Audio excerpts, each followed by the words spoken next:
जेकर मन में बा सच्चाई ओके केहू ना रोक सकेला। जवा हम बनी दिल में बा आग केहू ना हमके जला सकेला। बातें न करता नी कैमरा के खातिर सच बोला तानी दिल से। कल के दुनिया समझी लेकिन आज के हम कहानी लिखता नहीं अब बोल से। सुनो दुनिया सच के बोल हमरा गोला में बा। ना छुपाब ना रुकाब सच के ज्वाला होला डोला में बा। गेहूं के चमचा ना बनी अपना दम पे खड़ा बनी। जवान बजवानी में सच के तलवार लेके चलत बनी।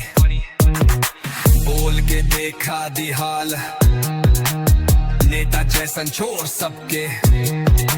देश के लूटा तानी जाके हम जैसन लोग बना तानी तोड़ सबके।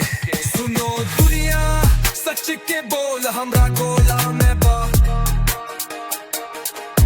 ना छुपाब ना रुकाब सच के ज्वाला होला तोला में बा।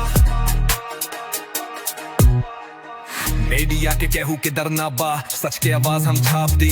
भोजपुरी में सच बोली अरबन से लेके गाफ्तबा खबरी। केहू से लेबदगी बन जाई झूठ बोल के हम सच के मिसैया बनी। कागज पे लिखल नाम से बड़ा दिल पे लिखल पहचान बनी। कभी जेल के डर से ना सच छुपा बतानी। सच बोल के तक खुद के माँ के नाज बना बतानी। हमरा गीत ना सिर्फ गाना ईता आंदोलन बा। सुनो ई लाइन ईता जवानी के तूफान बा।